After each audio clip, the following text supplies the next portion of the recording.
کا دن یوم جمعہ کا دن جو مخصوص ہے ہمارے اور آپ کے 12ویں امام زمانہ عجل اللہ فرجہ الشریف سے، کہ جن کے بارے میں ہماری اور آپ کی ذمہ داریاں بہت زیادہ ہیں، اور ان ذمہ داریوں کی طرف ہمیں بہت زیادہ توجہ کرنا ہے۔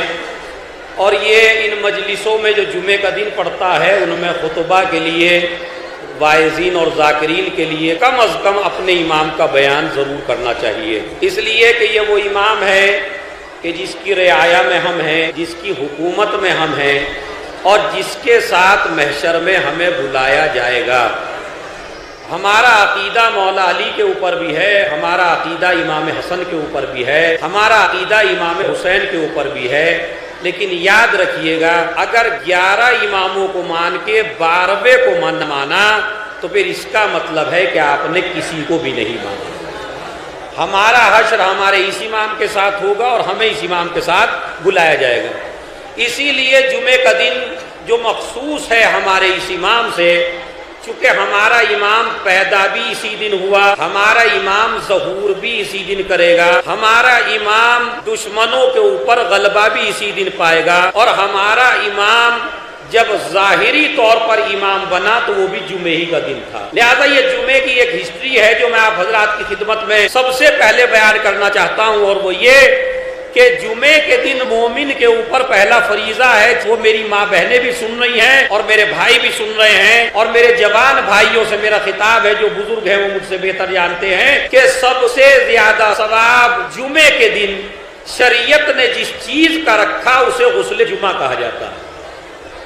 یہ غسل جمعہ کوئی بھاری چیز نہیں ہے، غسل جمعہ کوئی مشکل چیز نہیں ہے۔ غسل جمعہ کے لیے روایت موجود ہے، یہ کتنی سخت روایت ہے، اور جس امام کی بارگاہ میں ہے، کس امام کی بارگاہ میں ہے؟ مولائے کائنات علی ابن ابی طالب کی، ایک صلوات پڑھیں ان کے نام پر۔ یعنی جس امام کی آپ بارگاہ میں ہیں اور آپ زیارت کے لیے آئے ہیں تاکہ آپ کا سفر بالکل اچھا رہے اور کامیاب سفر رہے، کہیں ایسا نہ ہو کہ جس طرح آئے تھے اسی طرح چلے جائیں یا اس سے برے حال میں چلے جائیں، اس لیے کہ ہماری ذمہ داری بنتی ہے۔ یہ بڑا اجتماع خالی نہ نان کھانے کے لیے ہے، نہ بریانی کھانے کے لیے ہے، نہ یہاں تفریح کرنے کے لیے آیا ہے، بلکہ یہ اجتماع آیا ہے عبادت کرنے کے لیے، یہ اجتماع آیا ہے اپنے اماموں کی معرفت حاصل کرنے کے لیے۔ لہذا اس میں پہلی شرط یہ ہے کہ جب مجلس میں آؤ تو باوضو آؤ، وضو کر کے آؤ، اس لیے کہ یہ بنی امیہ کے کسی آدمی کا تذکرہ نہیں ہے،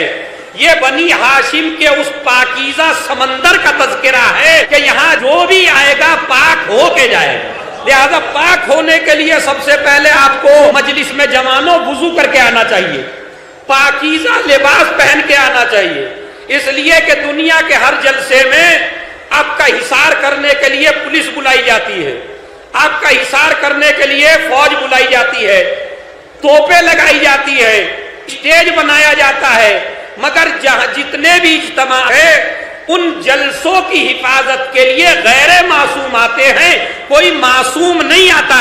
مجلس اعضاء وہ اجتماع ہے کہ آپ غیر معصوم ہو کے مجلس کرتے ہیں اور فرشتے معصوم ہو کے تمہاری حفاظت کرتے ہیں۔ صلوات بھیج دیں محمد اور آل محمد۔ تو یہ تو مجھے بطور تبرک بیان کرنا ہے۔ سب سے پہلی شرط ہے غسل، غسل جمعہ ضرور کرو، اور اس کی تاکید یہ ہے کہ جب انسان غسل جمعہ کس طرح کرتا ہے؟ غسل جمعہ کرتا ہوں سنت قربتاً اللہ، سر اور گردن دھویا، دانا حصہ دھویا، پھر بایاں حصہ دھو دیا، یہی ہر غسل کی ترکیب ہے۔ بڑا آسان سا نسخہ، بڑی آسان سی چیز، لیکن کتنے منٹ لگتے ہیں آپ کو غسل کرنے میں؟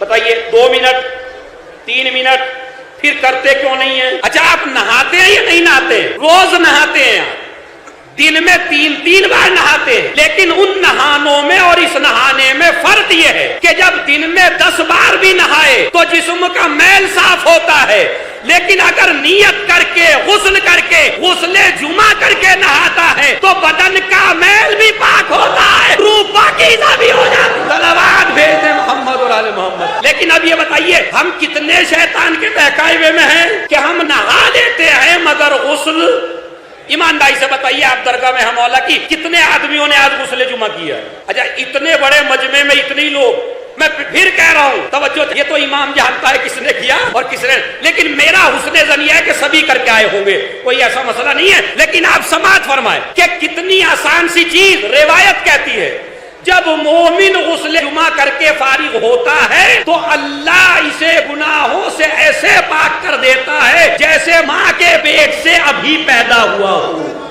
یعنی اب اس کے ذمے کوئی گناہ نہیں رہتا. خالی ایک لوٹا یا 2 لوٹا یا 4 لوٹا پانی کا ڈالا آپ نے، کس لیے؟ قربتاً اللہ سے قریب ہونے کے لیے.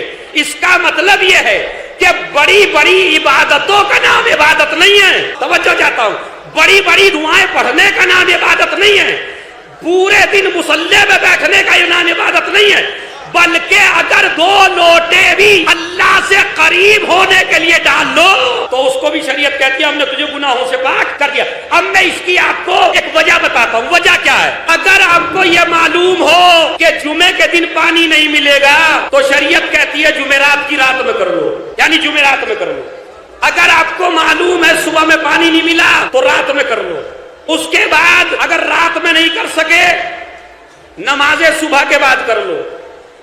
اگر پھر بھول گئے جمعے سے پہلے کر لو. اگر پھر بھی بھول گئے تو جمعے کے بعد کر لو. اگر پھر بھول گئے مغرب سے پہلے کر لو.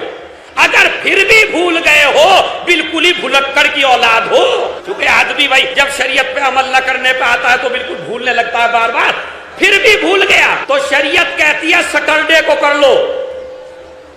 میری سمجھ میں نہیں آتا اتنی تاکید کیوں؟ جمعرات میں کر لو، جمعے کی صبح میں کر لو، جمعے سے پہلے کر لو، جمعے کے بعد کر لو، مغرب سے پہلے کر لو، یاد نہ آئے تو سنیچر کو کر لو. وجہ کیا ہے؟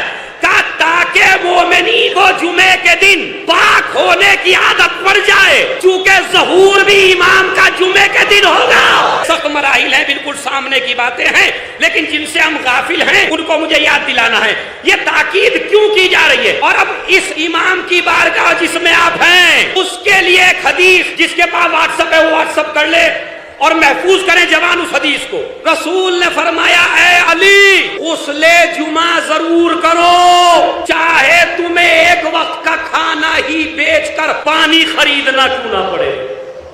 حدیث مجھے سنائیے گا، چونکہ میں ذاکر نہیں ہوں، خطیب نہیں ہوں، میں ٹیچر ہوں، اور ٹیچر کا کام ہوتا ہے سب کو ساتھ لے کے چلنے کا. تو کیا فرمایا رسول نے؟ علی غسل جمعہ ضرور کرو، چاہے تمہیں اپنا ایک وقت کا کھانا بیچنا پڑے. فرض کیجئے آپ ایسی جگہ ہیں جہاں پانی ملتا نہیں ہے یا ملتا ہے تو خریدنا پڑتا ہے، تو علی تم اپنا کھانا بیچ دو مگر غسل جمعہ کرو.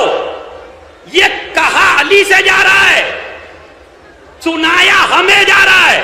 یعنی اس کا مطلب ہے کہ ایک وقت کا کھانا چھوڑ سکتے ہو مگر غسل جمعہ نہ چھوڑنا. کیوں؟ اس لیے کہ تاکہ عادت پڑ جائے جمعے کے دن پاک رہنے کی، تاکہ جب علی کا بیٹا بلائے تو نجس حالت میں نہ جانا، جس حالت میں اس کے پاس نہ جانا، پاکیزہ حالت میں جانا. تو ایک عمل. دوسرا عمل اور سن لیجئے، روایت کے الفاظ ہیں، میری ماں بہنیں سن رہی ہیں. اس مجلس کو سننے کے بعد اس پر عمل کرنا ہے، خالی سن کے نہیں جانا ہے. پھر فرمایا اے علی اپنے بچوں کو اچھی سے اچھی غذا جمعے کے دن کھلاؤ. میں نے حدیث پڑھ دی، آپ نے سن لی. اے علی اپنی اولاد کو اچھے سے اچھا کھانا جمعے کے دن کھلاؤ. یہ روایت میں موجود ہے، مفاتیح الجنان میں جا کے دیکھ لیجئے گا. رسول کی وصیت ہے علی کے نام. علی اچھی غذا کھلاؤ بچوں کو کس دن؟ جمعے کے دن. ایسا نہیں ہے کہ سنڈے کو نہ کھلاؤ، منڈے کو نہ کھلاؤ، ٹیوزڈے نہیں، ہر دن اچھا کھلاؤ. اسلام اس بات کا دشمن نہیں ہے کہ اچھا نہ کھاؤ. یہ دنیا کا کوئی اور مذہب نہیں ہے جو اس بات کو کہے بھوکے رہو گے تو بڑے عابد ہو. اسلام کہتا ہے اچھی سے اچھی غذا کھلاؤ، اچھے سے اچھا لباس پہناؤ، مگر شرط یہ ہے حلال کا ہو، حرام کا نہ ہو. توجہ چاہتا ہوں، حلال کا ہو. یہ جو باقاعدہ بعض علماء کرام خطاب فرما دیتے ممبروں سے کہ اسلام دولت کا دشمن ہے، اسلام اقتدار کا. اسلام کسی چیز کا دشمن نہیں ہے. اگر اسلام دولت کا دشمن ہوتا تو قرآن خدیجہ کی دولت کو کبھی اپنی دولت نہ کہتا. اس کا مطلب یہ ہے کہ اسلام دولت چاہتا ہے. خود میرے مولا نے فرمایا کہ اگر فقیری میرے سامنے مرد کی شکل میں آ جائے تو میں اسے قتل کر دوں۔ اسلام فقیری نہیں چاہتا، اسلام آپ کے ہاتھ میں کٹورا دینا نہیں چاہتا، اسلام آپ کو بھکاری بنا دینا نہیں چاہتا۔ اور اگر یقین نہ آئے تو آج دلیل دیتا ہوں، نسلوں تک یاد رکھیے، یہ اسلام کے خلاف جو لوگ ہیں ان کا پروپیگنڈا ہے کہ اسلام کوئی امیر ہے تو اس کی عزت نہیں ہے اسلام میں۔ نہیں، امیر ہونا کوئی عیب نہیں ہے، مگر شرط یہ ہے کہ دولت پاک ہو، شرط یہ ہے کہ روزی حلال ہو۔ اب میں آپ کو دلیل دیتا ہوں، مجھے بتائیے قرآن مجید میں ہے یا نہیں خمس دو؟ ہے یا نہیں ہے؟ خمس، زکوٰۃ، صدقہ، خیرات لینے کا کہیں تذکرہ دکھائیے۔ نہیں، میں دلیل دے رہا ہوں آپ کو۔ خمس دو، زکوٰۃ دو، صدقہ دو، خیرات دو۔ اسلام نے دینے کے قانون بتائے، لینے کا قانون نہیں ہے۔ اما دے گا تب جب دولت ہوگی۔ اگر ہر آدمی فقیر ہو جائے تو زکوٰۃ دے گا کون؟ خمس دے گا کون؟ صدقہ دے گا کون؟ خیرات دے گا کون؟ تو اس کا مطلب یہ ہے، اسلام یہ کہتا ہے ہم ہر آدمی کا اقتصاد اتنا مضبوط دیکھنا چاہتے ہیں کہ ہر آدمی کی نیت دینے کی رہے، لینے کی نہ رہے۔ لینے کی نیت نہ رکھو، دینے کی نیت رکھو۔ تو اسلام میں دولت کا بڑا احترام ہے۔ اے علی، غسل جمعہ کرو چاہے خرید کے پانی لاؤ، علی اپنے بچوں کو اچھی سے اچھی غذا کھلاؤ، مگر جمعے کے دن۔ بھائی یہ شرط میری سمجھ میں نہیں آتی، یہ حدیث کا مطلب کیا ہے؟ جمعے کے دن سب سے اچھا کھلاؤ میری ماں بہنوں، اپنے بچوں کو ہر دن اچھا پکا کے دیا کرو، لیکن جمعے کے دن کچھ خاص، کوئی خاص ڈش جمعے کے دن پکنی چاہیے۔ اس کی وجہ کیا ہے؟ توجہ چاہتا ہوں ایک ایک آدمی سے، اور انشاءاللہ معراج پہ پہنچیں گے اس حدیث کے بعد۔ وجہ کیا ہے کہ جمعے کے دن سب سے اچھا کھلاؤ؟ کہ تاکہ تمہارے بچے جمعے کے آنے کا انتظار کریں۔ توجہ چاہتا ہوں، دیکھیں حدیث کے ریزن سمجھیں، اس کا لاجک سمجھیے آپ، اور سمجھ کے اس پہ عمل کیجئے گا جا کے کہ علی سب سے اچھی غذا اپنے بچوں کو جمعے کے دن کھلاؤ۔ کیوں کھلاؤ؟ چونکہ جب جمعے کے دن کھلائیں گے تو بچے انتظار کریں گے، جمعہ آنے والا ہے، جمعہ آنے والا ہے، جمعہ آنے والا ہے۔ اس دن ممی پاپا اچھی غذا کھلاتے ہیں تاکہ جب یہ بڑے ہو جائیں تو انتظار کے منکر نہ بنے۔ تو دو چیزیں۔ تیسری چیز جو جمعے کے حوالے سے ہے وہ بھی سن لیجئے، اللہ کچھ فرشتوں کو جمعے کے دن بھیجتا ہے کہ تم روئے زمین پہ جاؤ، اور تمہارا کام کوئی اور نیکی لکھنا نہیں ہے، کچھ بھی کریں اسے نہیں لکھنا، تمہارا کام ہے صرف آج کے دن یہ لکھنا کہ میرے اس مومن بندے نے جمعے کی صبح سے لے کے جمعے کی شام تک کتنی بار محمد و آل محمد پر درود پڑھا۔ جلدی چونکہ وقت زیادہ ہو گیا ہے اور تھوڑا سا مجھے اپنی منزل کی طرف بھی جانا ہے۔ کیا جمعے کا انتظار کریں؟ صلوات کا عادی بناؤ اپنے کو۔ جمعے کے دن صلوات کا ثواب بہت زیادہ لکھا جاتا ہے، اور مخصوص فرشتے آتے ہیں جو ثواب لکھ کے لے جاتے ہیں۔ تو آج سے طے کریں اس سمجھ سے کہ ہم ہر جمعے کو صلوات پڑھیں گے، تسبیحاں پڑھیں گے، اور ہاتھوں پہ گنیں گے، اور صبح سے شام صلواتی میں گزار دیں گے، اس لیے کہ صلوات وہ عبادت ہے۔ توجہ چاہتا ہوں، بس ایک جملہ، صلوات وہ عبادت ہے کہ نماز چاہے جتنی عبادت بڑی صحیح، مگر بندہ پڑھتا ہے خدا نہیں پڑھتا۔ روزہ بڑی عبادت ہے مگر بندہ رکھتا ہے خدا۔